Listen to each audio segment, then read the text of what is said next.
Position vector क्या होता है? अगर हम बिल्कुल सिंपल शब्दों में बात करें तो एक ऐसा वेक्टर जो आपको किसी ऑब्जेक्ट की पोजीशन के बारे में कंप्लीट इन्फॉर्मेशन दे, उसको हम पोजीशन वेक्टर बोलते हैं। और अगर कंप्लीट डेफिनेशन की हम इसकी बात करें तो देखिए, a vector which gives position of an object with reference to the origin of a coordinate system is called position vector।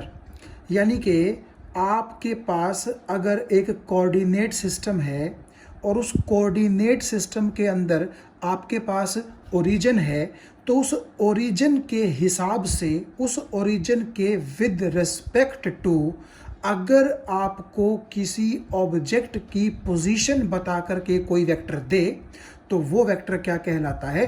Position vector. Example के तौर पे आप देखिए, हम सबसे ज़्यादा जो कोऑर्डिनेट सिस्टम यूज़ करते हैं वो यूज़ करते हैं XYZ कोऑर्डिनेट सिस्टम। और यहाँ पर आप ये देखिए, ये एक्स एक्सिस है, ये वाई एक्सिस है, तो यहाँ पर ये मेरा एक कोऑर्डिनेट सिस्टम हो गया जो कि XY कोऑर्डिनेट सिस्टम है।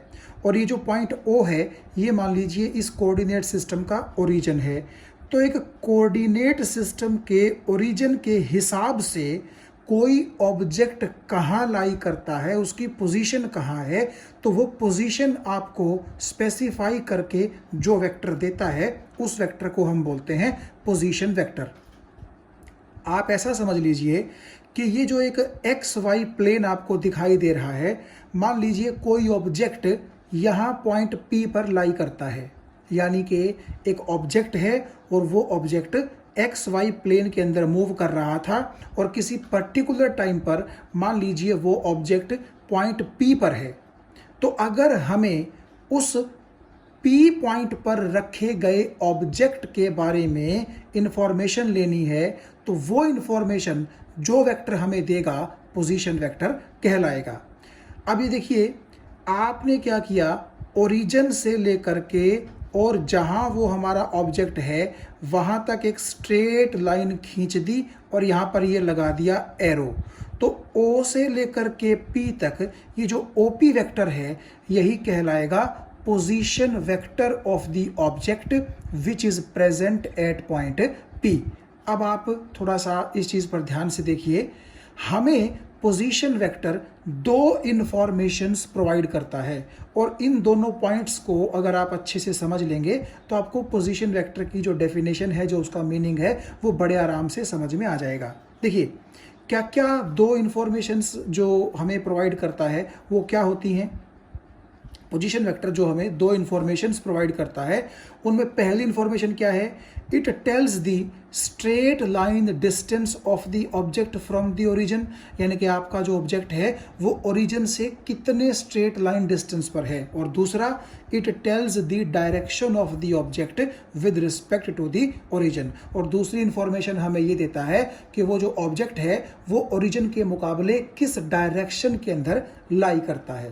ध्यान से देखिए, अगर मैं ये कहूँ कि पॉइंट P पर जो ऑब्जेक्ट है वो ऑब्जेक्ट O से 5 मीटर की दूरी पर है, यानी कि ओरिजिन से 5 मीटर की दूरी पर है, तो आप खुद सोचिए कि क्या सिर्फ इतनी इंफॉर्मेशन देने से आपको पॉइंट P पर रखे गए ऑब्जेक्ट की पोजीशन मालूम हो जाएगी?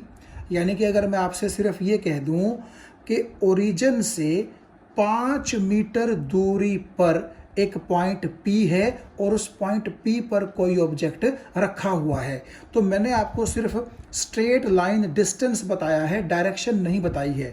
तो क्या सिर्फ डिस्टेंस पता करने से हम पॉइंट P पे रखे गए उस ऑब्जेक्ट की लोकेशन को, पोजीशन को ढूंढ सकते हैं? हम नहीं ढूंढ सकते। क्यों? क्योंकि जब मैं बोलता हूं कि ओरिजिन के मुकाबले पॉइंट P 5 मीटर की दूरी पर है, तो आप ये देखिए 5 मीटर की दूरी तो वहाँ एक्स एक्सिस के अलोंग भी हो सकती है, वाई एक्सिस के अलोंग भी हो सकती है, इवन एक्स और वाई के बीच में जो बहुत सारी डायरेक्शंस पॉसिबल हैं, 5 मीटर की दूरी तो कहीं पर भी हो सकती है।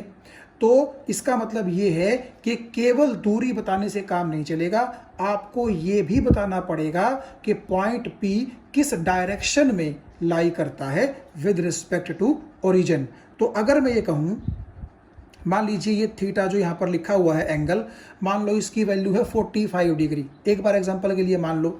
तो अगर मैं ये कहूँ कि OX जो लाइन है उसके मुकाबले 45 डिग्री के एंगल पर जो 5 मीटर की डायरेक्शन है, या ये कह लीजिए कि OX के मुकाबले 45 डिग्री के एंगल पर जो डायरेक्शन है उस डायरेक्शन के अंदर 5 मीटर चलने पर आपको पॉइंट P मिलेगा, तो अब जाकर के मेरी इंफॉर्मेशन क्या हो जाती है, कंप्लीट हो जाती है। एक बार फिर से सुनिए, मैंने कहा कि X एक्सिस कह लो या OX लाइन कह लो, इसके मुकाबले कितना, 45 डिग्री ऊपर की तरफ, यानी कि आप अगर X से Y चलते हैं तो आप ये देखिए ये आपको लगेगी एंटी क्लॉकवाइज सेंस।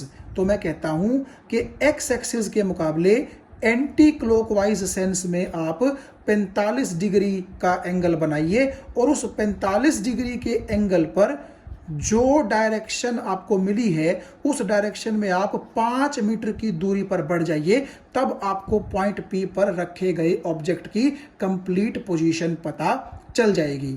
अब जाकर के हमारी इंफॉर्मेशन क्या हुई है, कंप्लीट हुई है। यानी कि ना केवल आपको ओरिजिन से स्ट्रेट लाइन डिस्टेंस पता होना चाहिए, बल्कि वो डिस्टेंस किस डायरेक्शन में आपको कवर करना है ये भी आपको पता होना चाहिए। तो इसीलिए मैंने लिखा कि पोजीशन वेक्टर हमें दो इंफॉर्मेशंस देता है। क्या कि ओरिजिन के मुकाबले आपका जो पॉइंट है या आपका जो ऑब्जेक्ट है वो किस स्ट्रेट लाइन डिस्टेंस पर है, और दूसरा किस डायरेक्शन के अंदर आपको वो डिस्टेंस ट्रेवल करना है। तो ये अगर दो चीज़ें आपको पता चल गई तो आप उस पॉइंट पर रखे गए ऑब्जेक्ट की कंप्लीट पोजीशन को क्या कर सकते हैं, एक्सेस कर सकते हैं।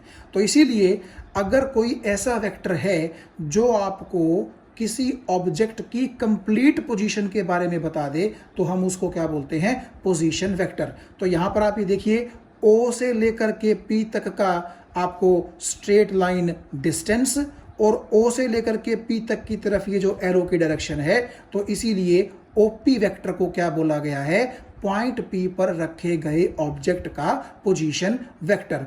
क्योंकि OP जो वेक्टर है वो आपको डिस्टेंस भी बताता है और वो डिस्टेंस किस डायरेक्शन में आपको ट्रेवल करना है उस ऑब्जेक्ट तक पहुंचने के लिए, इसकी भी इंफॉर्मेशन देता है। इसीलिए OP को हम क्या कहेंगे, position vector of the object which is placed at point P।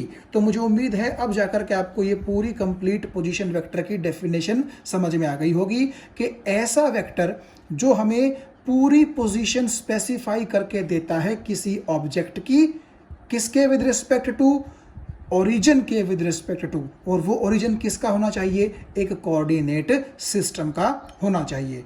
तो एक कोऑर्डिनेट सिस्टम के ओरिजिन के विद रिस्पेक्ट टू आपको किसी पॉइंट की, किसी ऑब्जेक्ट की पोजीशन के बारे में जो वेक्टर कंप्लीट इंफॉर्मेशन देता है उसको हम बोलते हैं पोजीशन वेक्टर।